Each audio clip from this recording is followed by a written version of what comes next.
ಎಲ್ಲ ವಿದ್ಯಾರ್ಥಿಗಳಿಗೆ ನಮಸ್ಕಾರ. ಎಲ್ಲರಿಗೂ ಗೊತ್ತಿರುವಂತೆ second year PUC second exam 2 ಇಲ್ಲಿ ಕಂಪ್ಲೀಟ್ ಆಗಿದೆ. ಈಗ ಎಲ್ಲ ವಿದ್ಯಾರ್ಥಿಗಳಿಗೆ ಸ್ವಾಭಾವಿಕವಾದ ಪ್ರಶ್ನೆ ಏನಂದರೆ, ಸರ್ ನಮ್ಮದು ಪೇಪರ್ ಲಿಬರಲ್ ಆಗಿ ಚೆಕ್ ಆಗುತ್ತೆ ಅಥವಾ ಸ್ಟ್ರಿಕ್ ಆಗುತ್ತಿದೆ, ಹೇಗೆ ಇವಾಲ್ಯೂಷನ್ ಆಗುತ್ತೆ ಅಂತ ಕೆಲ ವಿದ್ಯಾರ್ಥಿಗಳಿಗೆ ಪ್ರಶ್ನೆ ಇತ್ತು. ಏಕೆಂದರೆ ನಾವು ಇವ್ಯಾಲ್ಯೂಟರ್ ನಮಗೆಲ್ಲ ಅದರ ಎಕ್ಸ್ಪೀರಿಯನ್ಸ್ ಇರುತ್ತದೆ, ಅದಕ್ಕೆ ನಮಗೆಲ್ಲ ಅನುಭವ ಇರುತ್ತದೆ. ಅದಕ್ಕೆ ನಾವು ಇಲ್ಲಿ ಹೇಳುವುದೆಂದರೆ, ವಿದ್ಯಾರ್ಥಿ ಮಿತ್ರರೇ ಕೇಳ್ರಿ, ಇಲ್ಲಿ ಈಗ ಸೆಕೆಂಡ್ PUC ಸೆಕೆಂಡ್ ಎಕ್ಸಾಮ್ ಬರೆದವರು ವಿದ್ಯಾರ್ಥಿ ಯಾವ ಕ್ಯಾಟಗರಿ ಇದೆ? ಫಸ್ಟ್ ಎಕ್ಸಾಮದಲ್ಲಿ ಫೇಲ್ ಆದರೂ ವಿದ್ಯಾರ್ಥಿ ಒಂದು ಕ್ಯಾಟಗರಿ, ಮತ್ತೊಂದು ಮಾರ್ಕ್ಸನ್ನು ಇಂಪ್ರೂವ್ಮೆಂಟ್ ಮಾಡಬೇಕು, ಕಡಿಮೆ ಮಾರ್ಕ್ಸ್ ಬಂದಿದೆ ಅದಕ್ಕೆ ಇಂಪ್ರೂವ್ಮೆಂಟ್ ಮಾಡಬೇಕಂದ್ರೆ ಆ ವಿದ್ಯಾರ್ಥಿ, ಮತ್ತು ಕೆಲವು ಪ್ರೈವೇಟ್ ವಿದ್ಯಾರ್ಥಿ ಇದ್ದಾರೆ. ಇಲ್ಲಿ ನೋಡಿರಿ, ನೀವು ಕಾಮರ್ಸ್ ಇರಲಿ, ಸೈನ್ಸ್ ಇರಲಿ ಅಥವಾ ಆರ್ಟ್ಸ್ ಇರಲಿ, ನಿಮ್ಗೆ ಯಾವುದೋ ಒಂದು ಸ್ಟ್ರೀಮ್ ತಗೊಳ್ಳಿ.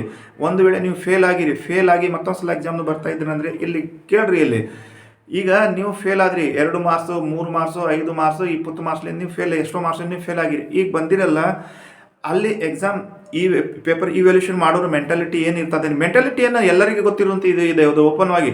ಅಲ್ಲಿ ಈಗ ಅವ್ರಿಗೆ ಗೊತ್ತಿದೆ, ಈ ವಿದ್ಯಾರ್ಥಿ ಫೇಲ್ ಆದರೂ ವಿದ್ಯಾರ್ಥಿ ಬಂದಿದೆ ಕಾಪಿ ಅಂತ ಅವ್ರು ಎಲ್ಲರಿಗೂ ಗೊತ್ತಿರುತ್ತೆ. ಅಲ್ಲಿ ಅಂದರೆ ನಿಮ್ಮ ಪೇಪರ್ ಲಿಬರಲ್ ಆಗಿ ಚೆಕ್ ಆಗುತ್ತದೆ. ಲಿಬ್ರಲ್ ಅಂದರೆ ಲಿಬ್ರಲ್ ಆಗಿ ಹೋಗ್ತದೆ. ನಿಮ್ಗೆ ಯಾರೋ ಫೇಲ್ ಮಾಡೋದವ್ರು ಇಂಟೆನ್ಷನ್ ಇರಲ್ಲ, ಈ ಮತ್ತೊಂದು ಸಲ ಫೇಲ್ ಮಾಡಬೇಕಂದ್ರೆ ಯಾರು ಈ ಇವ್ಯಾಲ್ಯೂಷನ್ ಇಂಟೆನ್ಷನ್ ಇಲ್ಲ. ಏಕೆಂದರೆ ಅವರಿಗೆಲ್ಲರಿಗೂ ಗೊತ್ತಿರ್ತದೆ ನೀವು ಎಷ್ಟು ಬರೆದಿರಿ, ಅದರ ಪ್ರಕಾರ ಇವ್ಯಾಲ್ಯೂಟ್ರಿಗೆ ಗೊತ್ತಾಗ್ತದೆ ಇವ್ರು ವಿದ್ಯಾರ್ಥಿ ಫೇಲ್ ಆಗಿ ಬಂದಿರೋ ವಿದ್ಯಾರ್ಥಿ ಅಥವಾ ಆಬ್ಸೆಂಟ್ ವಿದ್ಯಾರ್ಥಿ ಅಂದ್ರೆ ಗೊತ್ತಾಗ್ತದೆ. ನೀವು ಕಡಿಮೆ ಕ್ವಾಂಟಿಟಿ ಬರೀತೀರಿ, ಅಲ್ಲಿ ಅವ್ರಿಗೆ ಗೊತ್ತಾಗ್ತದೆ ಇವು ಫೇಲ್ ಆಗಿ ಬಂದಿರೋ ವಿದ್ಯಾರ್ಥಿಗೆ. ನಿಮಗಲ್ಲ, ಮ್ಯಾಕ್ಸಿಮಮ್ ಯಾರಾದ್ರೂ ಇವ್ಯಾಲ್ಯೂಟ್ರಿಯಲ್ಲಿ ಪಾಸ್ ಮಾಡೋ ಉದ್ದೇಶದಿಂದ ನಿಮಗಲ್ಲಿ ನಿಮ್ಮ ಪೇಪರನ್ನು ಇವ್ಯಾಲ್ಯೂಷನ್ ಮಾಡ್ತಾರೆ. ಫೇಲ್ ಮಾಡೋದು ಯಾರದು ಇಂಟೆನ್ಷನ್ ಇಲ್ಲ. ನೀವು ಏನೋ ಬರೆದಿಲ್ಲ, ಅಲ್ಲಿ 10 ಮಾರ್ಕ್ಸ್ ಬರೆದಿರಿ ಮತ್ತು ಅಲ್ಲಿ ಏನೋ ಎಲ್ಲ ಬ್ಲ್ಯಾಂಕ್ ಬಿಟ್ಟಿರಿ, ನೀವು ನಿಮ್ದು ಫಾರ್ಮಾಲಿಟಿ ಮಾಡ್ಲಿಕ್ಕೆ ಎಕ್ಸಾಮ್ ಕುಂತೀರಿ, ಅಲ್ಲಿ ನಿಮಗೆ ಇಂಟ್ರೆಸ್ಟ್ ಇಲ್ಲ ಪಾಸ್ ಆಗುವುದಂತ, ನಿಮಗೆ ಅದು ನೀವೇ ಏನೋ ಅಲ್ಲಿ ರುಚಿ ತೋರಿಸಿಲ್ಲ. 10 ಮಾರ್ಕ್ಸು 7 ಮಾರ್ಕ್ಸ್ ಎಕ್ಸಾಮ್ ಬರ್ತೀರಿ, ಅಲ್ಲಿ ಬ್ಲ್ಯಾಂಕ್ ಬಿಟ್ಟು ಬರ್ತೀರಿ ಅಂದರೆ ಅಲ್ಲಿ ಪಾಸ್ ಮಾಡೋದು ಚಾನ್ಸೇ ಇಲ್ಲ. ಅಂದರೆ 20 ಮಾರ್ಕ್ಸ್ ಆಯಿತು, 21, 19, 18 ಮಾರ್ಕ್ಸ್ನ ನೀವು ಅಲ್ಲಿ ಬರೆದಿರಿ ಅಂದ್ರೆ ಅಲ್ಲಿ ಈ ವ್ಯಾಲ್ಯೂಟ್ರಲ್ಲೂ ನಿಮಗೆ ಎಲ್ಲ ಜಸ್ಟಿಸ್ ಮಾಡ್ತಾರೆ, ನ್ಯಾಯ ಕೊಡ್ತಾರೆ.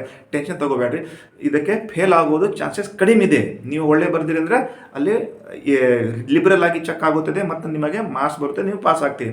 ಮತ್ತು ಇಂಪ್ರೂವ್ಮೆಂಟ್ ಮಾರ್ಕ್ಸಲ್ಲಿ ವಿದ್ಯಾರ್ಥಿ ಹೇಳೋದಂದರೆ, ನಿಮ್ಮದು ಇಂಪ್ರೂವ್ಮೆಂಟ್ ಮಾಡಿರೋ ವಿದ್ಯಾರ್ಥಿಗಳಿಗೆ 3-4 ಕ್ಯಾಟಗರಿ ಇದೆ. ಕೆಲವು ವಿದ್ಯಾರ್ಥಿ 98 ಮಾರ್ಕ್ಸ್ ಬಂದಿರೋದ್ರು ಬರ್ದಿದ್ದಾರೆ, 95, 92 ಅವ್ರ ವಿದ್ಯಾರ್ಥಿ ಇಂಪ್ರೂವ್ಮೆಂಟ್ ಮಾರ್ಕ್ಸ್ ಬಂದಿದ್ದಾರೆ. ನೋಡ್ರಿ, ಇಲ್ಲಿ ನೀವು ಕರೆಕ್ಟ್ ಬರ್ದಿರಂದ್ರೆ ನಿಮ್ದು 100% 100 ಔಟ್ ಆಫ್ ಮಾರ್ಕ್ಸ್ ಬರ್ತದೆ. ಅಲ್ಲಿ ಡಿನೇ ಮಾಡೋದು ಆಗೋದಿಲ್ಲ. ಓಕೆ. ಮತ್ತು ಕೆಲವು ವಿದ್ಯಾರ್ಥಿ 4 ಮಾರ್ಕ್ಸ್ ಬಂದಿತ್ತು, 50 ಮಾರ್ಕ್ಸ್ ಬಂದಿತ್ತು, ಅವ್ರು ಇಂಪ್ರೂವ್ಮೆಂಟ್ಗಾಗಿ ಎಕ್ಸಾಮ್ ಬರ್ತಾ ಇದ್ದಾರೆ ಅಂದರೆ, ನೀವು ಔಟ್ ಆಫ್ ಪೇಪರ್ ಟಚ್ ಮಾಡಿದಿರಂದರೆ ಕೇಳ್ರಿ, ಇಲ್ಲಿ ನಿಮ್ದೆಲ್ಲ ಮಾರ್ಕ್ಸ್ 30 ಮಾರ್ಕ್ಸ್ ಇಂಪ್ರೂವ್ಮೆಂಟ್ ಆಗಿ ಮಾರ್ಕ್ಸ್ ಅಲ್ಲಿ ಬರುತ್ತದೆ. ಏಕೆಂದರೆ ನೀವು ಒಳ್ಳೆಯ ಬರ್ದಿರಂದರೆ. ಅದಕ್ಕೆ ಇದು ಒಂದು ಸಣ್ಣ ವಿಡಿಯೋ ಇತ್ತು. ಆ ಎಲ್ಲ ವಿದ್ಯಾರ್ಥಿಗಳಿಗೆ ಕೆಲವು ಗೊಂದಲಗಳು ಇತ್ತು. ಲಿಬರಲ್ ಆಗುತ್ತದೆ, ಸ್ಟ್ರಿಕ್ ಆಗುತ್ತದೆ. ನಮ್ದು ರಫಲ್ಲಿ ಹೇಳಬೇಕಂದ್ರೆ, ನಿಮ್ಮದು ಎಕ್ಸಾಮ್ದ paper second exam paper liberal ಆಗಿ ಚೆಕ್ ಆಗುತ್ತದೆ. ಫೇಲ್ ಮಾಡುವುದು ಯಾರು ಇಂಟೆನ್ಷನ್, ಯಾರು ಉದ್ದೇಶ ಇಲ್ಲ. ನೀವು 10 ಮಾರ್ಕ್ಸು 12 ಮಾರ್ಕ್ಸ್ಲಿಂದ ಡಿಫ್ರೆಂಟ್ ಇದ್ದರೆ ಸ್ವಾಭಾವಿಕವಾಗಿ ಅವ್ರು ಫೇಲ್ ಮಾಡ್ತಾರೆ.